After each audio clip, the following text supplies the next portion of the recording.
그녀는 감옥에 자기 이외에 믿는 자매가 없는 줄 알았습니다. 2달 후 한 형제가 면회하러 와서 감옥 안에 주의 귀한 여종 동 아주머니가 있다는 것을 알려주었습니다. 동자매는 무척이나 기뻤습니다. 그녀와 하루빨리 만나서 교제하고 감옥 안에서 복음을 전하기를 원했으나 몇천 명이나 되는 감옥에서는 그 규율이 매우 엄해 조금이라도 잘못하면 쉽게 구타당했습니다. 여기서 생면부지인 사람을 찾는다는 것은 하늘의 별 따기였습니다. 그녀는 주야로 하나님께 이번 주 안으로 동 아주머니를 만나게 해달라고 간구했습니다. 3월의 어느 날 아침 붉은 태양이 서서히 떠올라 성자매의 몸을 따스하게 비추었고 봄날 아침의 한기를 금빛 햇살이 녹여주었습니다. 마당 화원에 있는 월계화는 햇살 속에서 더욱 아름다워 보였습니다. 바람에 날려오는 꽃향기로 사람의 마음이 녹아내렸습니다. 배급받으러 가는 길, 성은 옆으로 걸어오는 40세 전후의 중년 부인에게 시선이 끌렸습니다. 자애롭고 화평한 얼굴로 두 눈에는 열정과 인자한 빛이 흘렀습니다. 그녀의 죄수복 가슴에 동이라는 이름이 찍혀져 있는 것을 보았습니다. 동시에 아주머니도 성자매의 죄수복에서 이름을 보았습니다. 두 사람은 거의 동시에 서로의 이름을 불렀습니다. 두 사람은 눈물을 흘리며 기뻐하였고 할 말을 잇지 못하였습니다. 넉 달 동안 가졌던 소망을 주께서 이렇게 아름다운 아침에 들어주신 것입니다. 시간이 없어 그들은 간단히 인사하고 감옥 안에서의 복음 사역에 대해 의논하였습니다. 이런 환경 속에서 어머니와 같은 동역자를 만난 성자매의 기쁜 심정은 이루 말할 수가 없었습니다.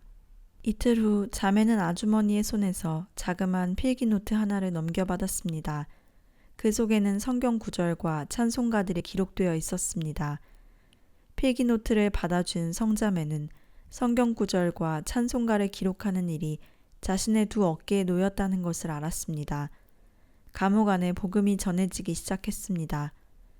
자매와 아주머니가 있는 두 감옥에는 믿는 사람들이 날로 늘어났습니다. 자매는 간절히 주님께 성경책을 보내달라고 기도했습니다. 며칠 후 아주머니가 성경책 하나를 자매에게 가져왔습니다. 자매는 매일 밤 위험을 무릅쓰고 이불 속에서 성경을 베껴 썼습니다.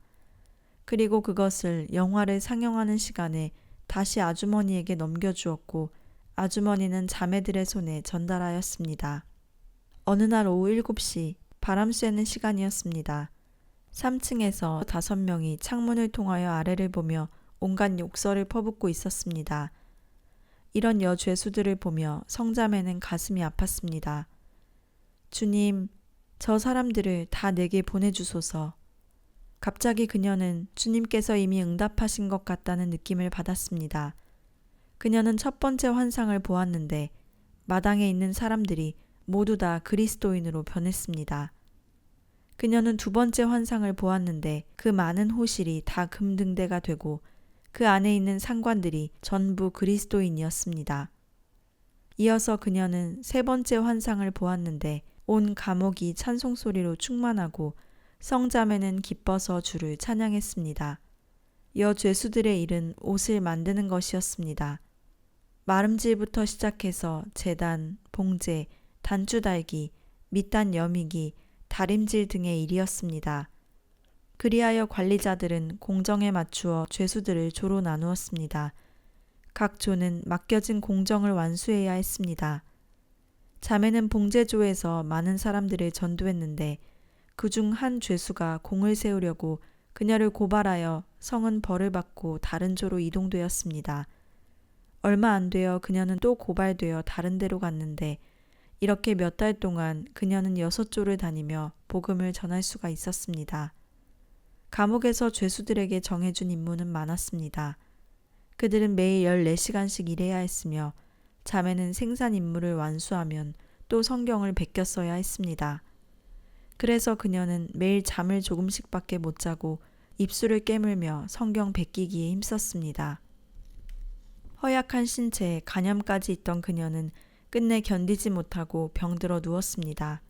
어느 날 배급을 받아 층계를 오르던 중 그만 층계에서 쓰러지고 만 것입니다. 정신을 차리지 못하는 그녀를 자매들이 의무실로 데려갔습니다.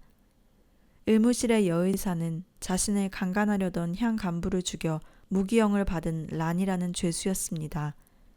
이 현 감옥에서 온 그녀는 아무 소망도 없어 자살하려고 하였습니다.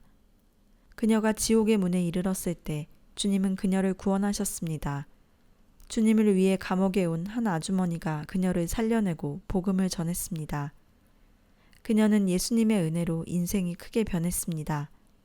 주의 생명이 그 속에 있으므로 이 감옥에서의 그녀의 행동은 하나님께 영광이 되었고 사람들에게 유익함을 주어 얼마 전 무기형에서 징역 17년으로 감형되었습니다.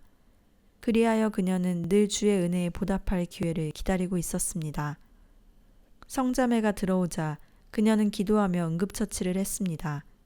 그녀는 성자매의 이름을 이미 오래전에 들었습니다. 그녀는 성심껏 자매를 간호하였습니다. 이때 감옥에서는 수라는 작은 자매를 보내 성자매를 간호하게 했습니다.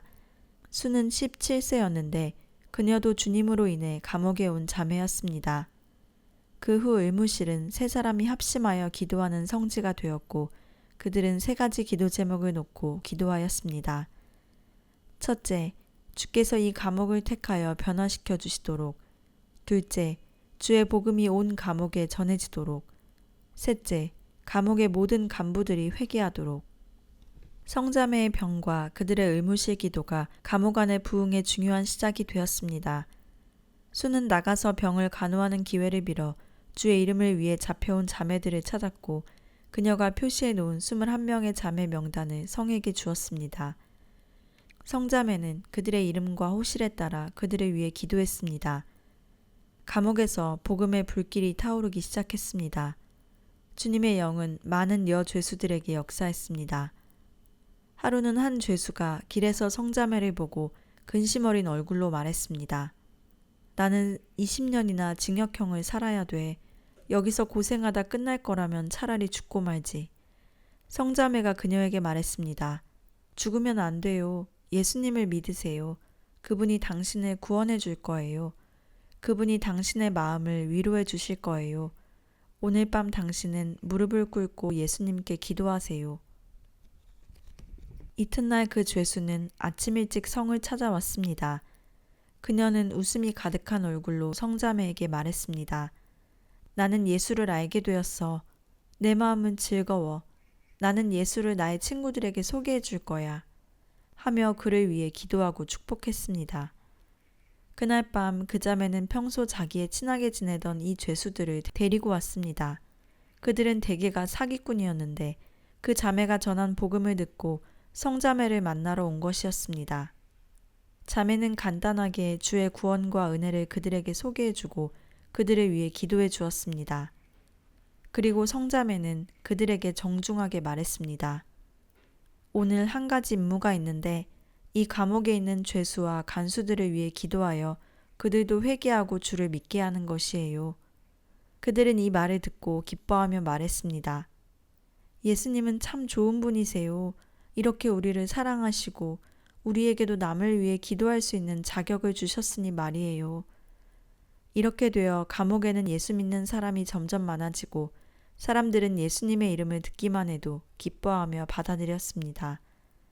더 신기한 것은 그들이 복음을 듣기만 하면 아주 빨리 주님의 은혜를 깨닫고 다른 사람에게 가서 전하는 것이었습니다. 이렇게 좋은 소식은 계속 전해졌습니다. 오늘은 아무호실에서 5명, 아무조에 3명이 성령의 역사하심으로 복음을 들을 마음의 준비가 되어 있었습니다. 아무호실에는 17살 되는 불량 사기꾼이 있었는데 이름은 여라고 했습니다. 10년 판결을 받은 그녀는 매일 소리치고 싸우며 욕하고 울었습니다. 그녀는 벌을 두려워하지 않았고 늘 사무실에 가서도 울부짖어 간수들도 그녀에 대해서는 별 방법이 없었습니다. 그러던 그녀가 예수님을 믿고 구원받아 온 감옥에 희소식이 되었습니다. 하루는 여가 감옥 사무실에 가서 복음을 전했습니다. 간부들이 그녀에게 물었습니다. 들리는 소문에 너도 예수를 믿는다며? 정말이야? 정말이지 말고요. 그렇지 않으면 여기가 이렇게 태평스러울 수 있겠어요? 이전에 저는 못된 사람이었죠. 전기봉도 나를 변화시키지 못했지만 예수님께서 나를 구원하시고 변화시키셨어요. 감옥에 있는 죄수들이 다 예수님을 믿으면 당신들은 큰 시름을 놓을 거예요. 제가 오늘 여기에 온 것은 당신들에게 복음을 전하기 위해서입니다. 회개하고 예수 믿으세요. 이러한 역사는 계속해서 일어났습니다. 자매들은 아주머니와 자매를 본받아서 성경 구절을 종이에 적어 사람들에게 전하였습니다. 그들은 늘 요한복음 3장 16절, 로마서 3장 24, 25절 같은 구절을 종이에 쓰고 그것을 돌에 감아 창문을 통해 아랫사람들에게 던졌습니다. 이와 같이 성령님은 여러 방법을 통해 복음이 신속히 전해지도록 일하셨습니다. 그리고 만일 수색을 당하면 그들은 이 종이들을 먹어야 했습니다. 성은 병원에 오기 전 이런 쪽지를 얼마나 많이 먹었는지 모릅니다. 이때까지 성은 계속 병원에 있었습니다. 신체 검사를 하면 병은 심각한 상태였지만 사역을 하면 아무렇지도 않았습니다. 그녀는 감옥의 복음화에 헌신하면서 마음속에 솟아나는 기쁨을 이루 형용할 수가 없었습니다. 주님은 자매를 병원에 보내어 많은 자매들이 그녀를 찾아와서 만날 수 있게 하였고 그녀는 이 기회를 이용하여 그들에게 말씀을 전하고 찬송을 가르쳐주며 이미 베껴놓은 찬송가를 그들에게 주어 각 호실로 각 조로 가져가게 했습니다. 그들은 늘 십자가의 길은 희생의 길, 앞으로 주를 따라 또 앞으로, 너는 담대할지라 와 같은 찬송가를 불렀습니다. 그리고 시편 146편과 84편도 불렀습니다. 병원에 와서 자매를 찾는 사람은 점점 더 많아졌습니다. 그들은 거의 퇴근하고 밤에 왔다가 말씀을 듣고 기도하고 갔습니다. 그러나 이곳은 감옥이지 죄수들의 낙원은 아니었습니다. 밤 10시면 철문을 잠그는데 그때까지 돌아오지 못한 죄수는 처벌을 받게 되었습니다. 예수님을 믿은 지 얼마 되지 않은 자매들은 목마른 사슴이 시냇물을 찾듯이 아무것도 겁내지 않고 그저 죽기 살기로 성경을 읽고 찬송을 불렀습니다.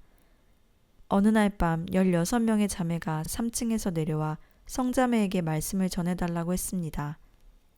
성자매는 그들과 함께 마당 옆 편편한 곳에서 말씀을 전하고 기도했습니다. 이때 3명의 간수가 손전등을 들고 그들 쪽으로 오고 있었습니다. 3사람은 지하실을 돌아보고 오는 길이었습니다. 성자매는 그들이 점점 가까이 오자 주님께 간절히 기도했습니다. 그리고 화제를 돌려 내일 어떻게 생산 임무를 완수할 것인가를 토론하는 척했습니다. 그 3명의 간수는 이들이 작업에 대해서 이야기하는 것을 듣고 속으로 만족해하며 돌아갔습니다. 16명의 자매는 그대로 돌아가려 하지 않고 성자매에게 자신들의 호실이 있는 3층에 올라가서 다른 자매들에게도 말씀을 전해주기를 원했습니다. 그 호실의 32명 중 31명이 이미 예수님을 믿었는데 그 중에는 대학생과 이전에 공항국에 있던 사람도 있었습니다. 성자매는 그 소리를 듣고 기뻐서 그들에게 빨리 올라가서 휴식하고 뱀처럼 지혜롭고 비둘기처럼 순결하라고 당부했습니다. 이틀이 지나지 않아 4층에 있던 자매 10여 명이 저녁 9시가 넘어 성을 보러 내려오다 간수에게 발각되어 욕먹고 돌아갔습니다. 그러나 그들은 자매를 간절히 보고 싶었기에 그대로 있을 수가 없었습니다. 그들은 밖에 간수가 있으니 어떻게 하면 나갈 수 있을까 생각하고 있었습니다. 그때 한 자매가 갑자기 바닥에 쓰러졌습니다. 아이고 배야. 그러자 다른 자매들은 그녀의 옷을 벗겨 머리와 발에 감고 그녀를 들고 성급히 아래로 내려왔습니다. 이 모습을 본 간수가 말했습니다. 뭐 하는 거야? 이 사람이 급한 병에 걸려 빨리 병원에 가봐야 해요.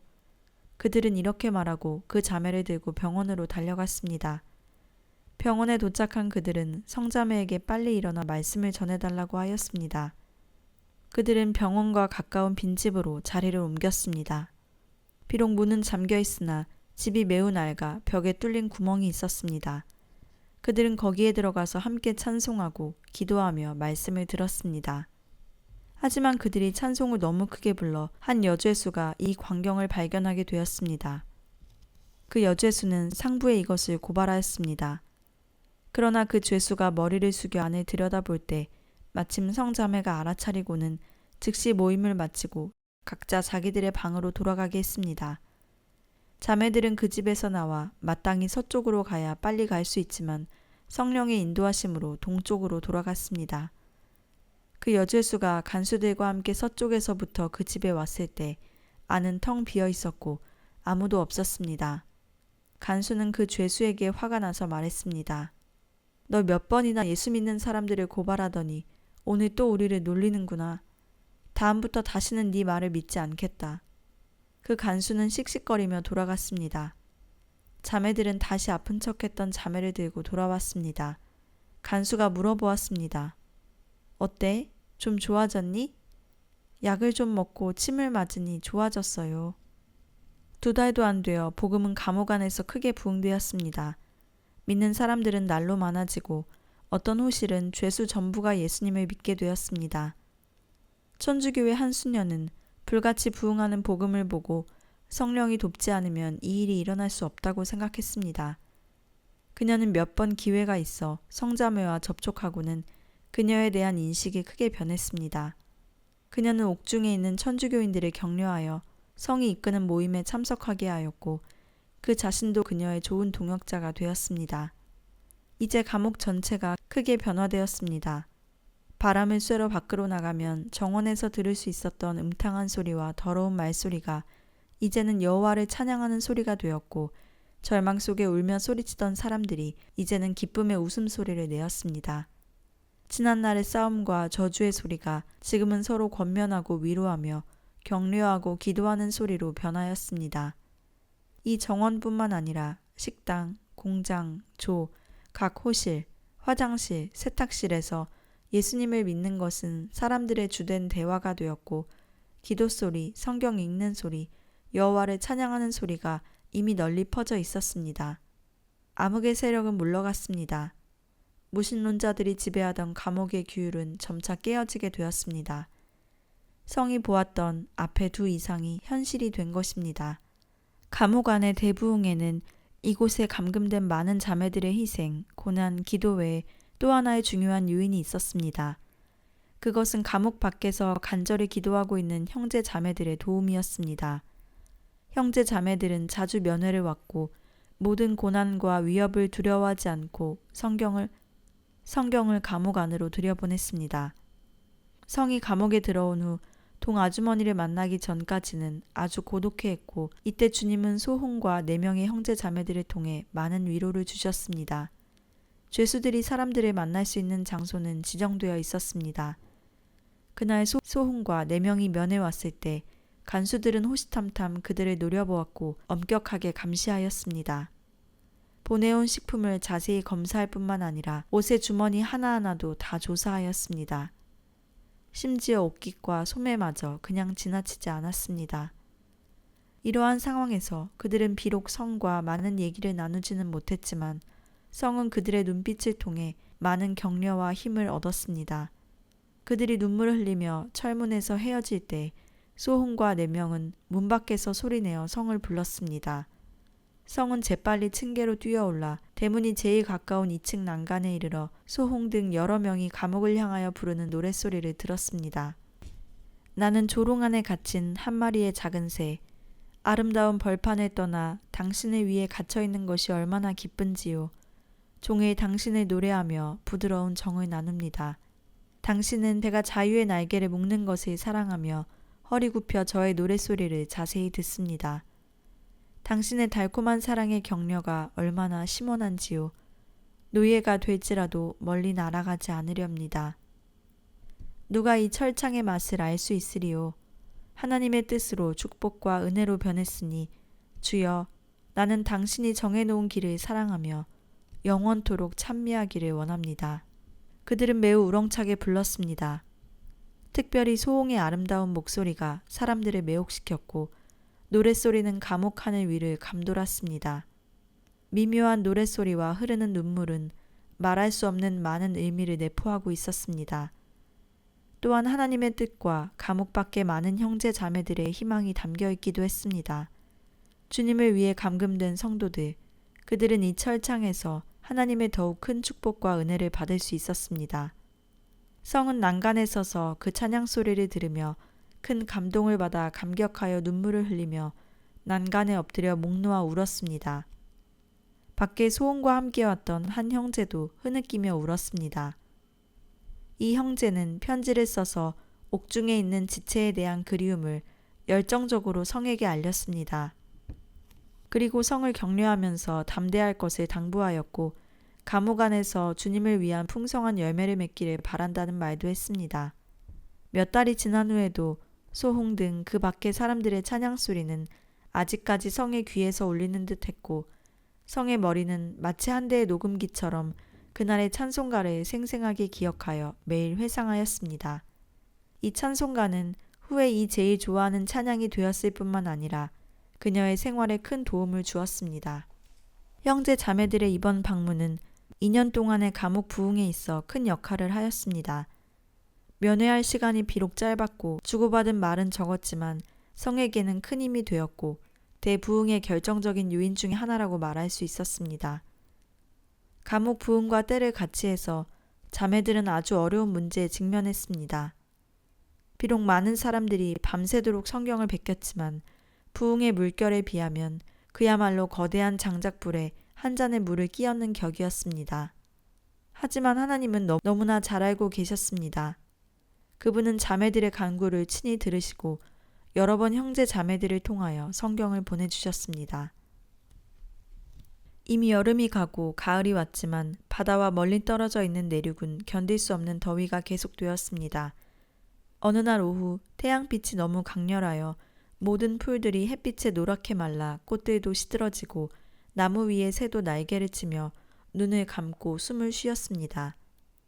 새들은 사람이 온 줄 알아도 지저귀 힘이 없어 나뭇가지에 늘어져 있었고 공장에서 일하는 죄수들은 저마다 더위에 못 이겨 등이 땀에 흠뻑 젖었고 숨을 헐떡거렸으며 머리가 어지럽고 앞이 캄캄해지곤 하였습니다. 하지만 열 몇 시간의 일을 해야만 그날의 임무를 완성할 수 있었습니다. 이때 간수가 성에게 가족이 면회를 왔다고 알려주었습니다. 그녀는 이 말을 듣고 하던 일을 멈추고 곧장 면회실로 갔습니다. 거기에는 세 사람이 온몸이 땀투성이인 채로 앉아 저마다 손에는 삿갓을 쥐고 쉴 새 없이 부채질을 하고 있었습니다. 세 사람 가운데 30여 세 되는 남자가 있었는데 중간 키로 체격이 단단하고 네모난 얼굴을 하고 있었습니다. 코가 곱고 입은 네모났으며 짙은 눈썹 아래 두 눈은 또렷해 사람들에게 위험 있는 느낌을 주었습니다. 그리고 또 한 명의 젊은 처녀가 있었는데 20살 전후로 키가 조금 크고 예쁜 얼굴에 맑은 두 눈은 강한 빛을 발하며 침착하고 노련하여 강직해 보이고 표정은 비장하였습니다. 그리고 또 다른 한 남자는 20살 남짓 되어 보였고 조금 여윈 보통 체격으로 얼굴이 희고 말쑥하였으며 짙은 눈썹을 가지고 있었습니다. 입술은 좀 튀어나왔고 이빨을 내보이며 얼굴에 미소를 지어 사람들에게 부드럽고 친근한 느낌을 주었습니다. 성은 그들을 보고 크게 놀랐습니다. 그녀를 보러 온 사람은 다른 사람이 아니라 바로 집이 있어도 돌아갈 수 없는 도처에서 추적당하고 있는 형제와 자매였던 것입니다. 그리고 그 젊은 형제는 병이라고 불리는 F성의 주요 책임자 중에 한 명이었습니다. 오늘 그들은 위험을 무릅쓰고 호랑이 굴로 들어와 성을 면회한 것이었습니다. 이들이 성에게 얼마나 큰 격려와 새 힘을 주었는지 모릅니다. 그들 셋은 성이 들어오는 것을 보자 즉시 일어나 그녀에게 손을 내밀어 악수했습니다. 그녀는 크게 감동을 받아 눈물을 글썽거렸고 무슨 말을 해야 좋을지 몰라 흐느끼며 말했습니다. 오빠, 언니, 날이 이렇게 더운데도 먼 길을 걸어오셨으니 너무 고생하셨겠네요. 명형제와 백자매가 대답했습니다.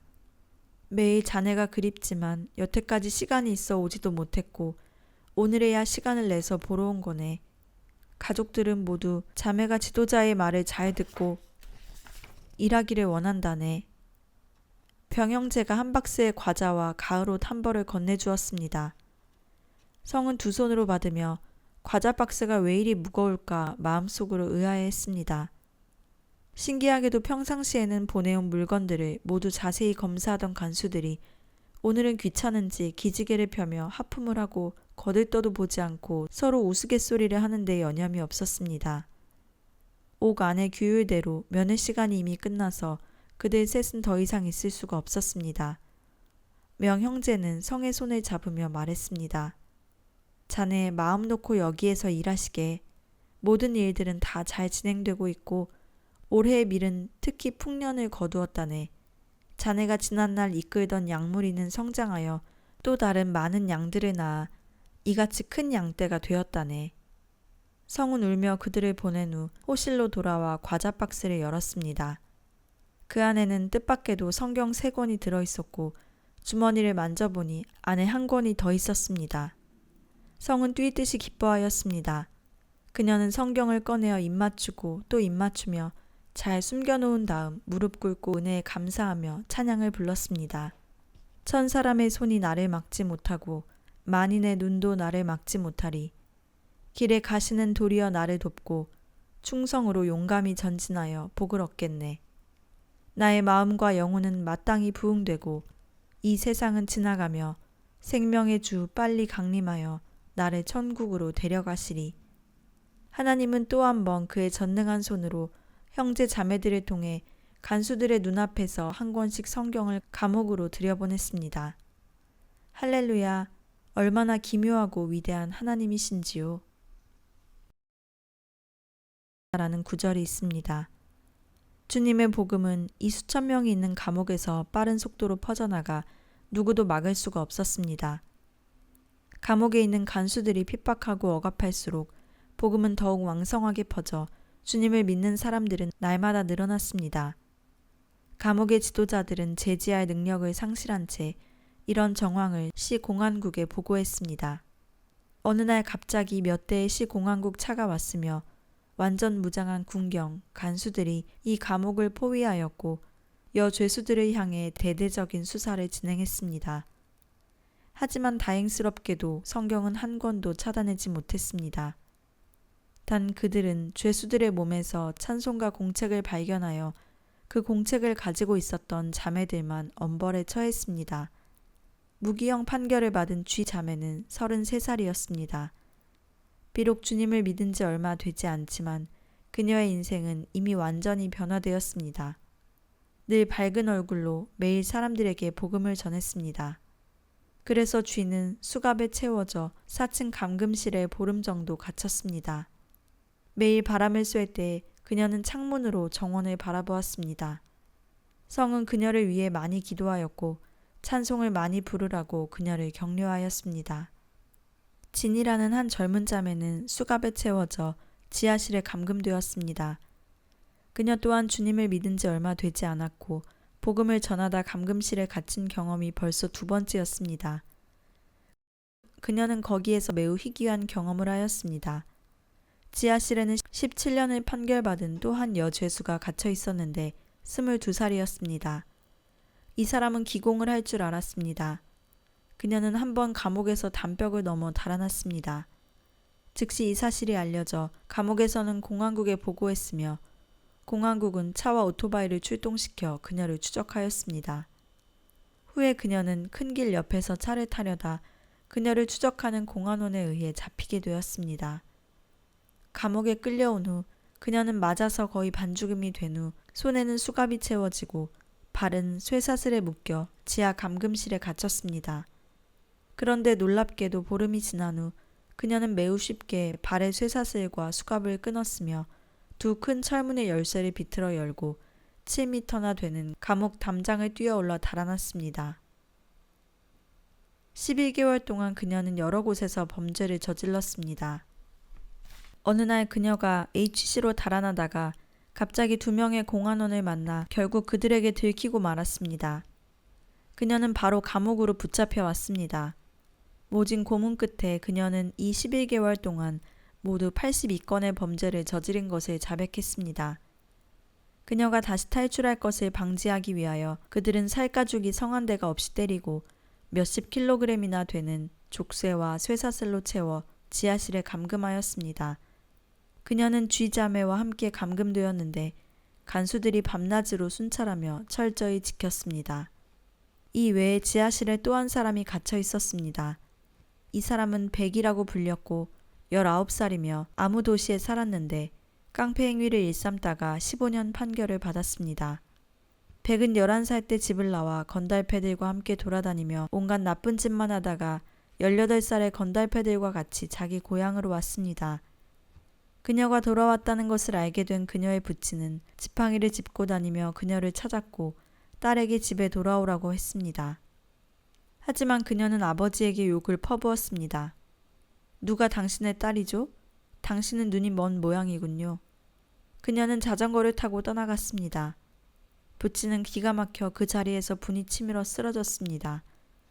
얼마 지나지 않아 그녀는 체포되었습니다. 전기봉이나 수갑, 쇠사슬 같은 것도 그녀의 악한 성격을 조금도 바꿔놓지 못했습니다. 입에는 더러운 욕설로 가득하였고 사람을 보기만 하면 욕을 퍼부었습니다. 하루는 막대기로 한 여죄수를 때려 하마터면 그녀가 죽을 뻔하기도 했습니다. 그녀는 사무실에 끌려갔고 거기서도 간수를 전기봉으로 마구 때리려 했습니다. 간수들은 크게 놀라며 급히 그녀를 둘러싸서 땅에 때려 눕힌 다음 큰 쇠사슬로 그녀를 묶어 지하실로 데려가 쥐와 함께 가둬놓았습니다. 성은 진자매가 무자비한 두 사람과 함께 갇혀 있다는 말을 듣고 걱정이 되어 눈물을 흘리며 간절히 그녀를 위해 기도했습니다. 이 극악무도한 사람은 정말 죽음을 두려워하지 않았습니다. 그들은 범죄 행위를 할 때 조금도 두려움이 없었고 너무나 잔인하였습니다. 그러나 일단 실패하면 철저히 절망에 빠졌습니다. 이 두 사람은 지하실에서 밤새도록 울며 고함질렀는데 그들의 울음소리는 사람 같지 않았습니다. 처절하게 아우성치는 소리는 사람들로 하여금 소름이 끼치게 했습니다. 하지만 진자매는 주님과 함께하기에 이 두 사람에 대해 두려워하지 않았습니다.